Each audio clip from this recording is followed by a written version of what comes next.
शिवसेनेचेच आहोत, पण ते असं आम्ही एक कार्यक्रमामध्ये भेटलो आणि भरत गायकवाड हे संपादक आहेत. भेटून आमची चर्चा झाली. आज माझ्याकडे जे 7 ते वर्षभराचे जे पद आहे तर ही संघटना मी वाढवीत चालवलेली आता. आज तुम्हाला कसं कळालं की आपल्या रवींद्र साहेबांना ते पद मिळावं आणि हे पुढे काम करू? कसं तो एक व्यक्तिमत्व असतो आणि धडपडणारा माणूस पाहिजे. बरोबर. धडपडणारा माणूस पाहिजे आणि त्यालाही म्हणजे थोडा जनते याचा किंवा लोकांना अन्याय होतोय, कामगारांना किंवा कंपनीमध्ये कुठेही क्षेत्रामध्ये महानगरपालिकेमध्ये एका व्यक्तीवर किंवा कामगारावर जर अन्याय होत असेल बरोबर.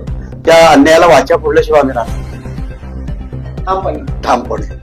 आणि आता आम्ही सातत्याने चालू केले. आता बरेच कंपन्यामध्ये आम्ही त्यांना सूचना देतोय का तुम्ही केमिकल कंपन्या आहेत, तुम्ही तुमच्या कंपनीमधून जो केमिकल सुटतोय त्याच्यावर थोडा आळा घाला.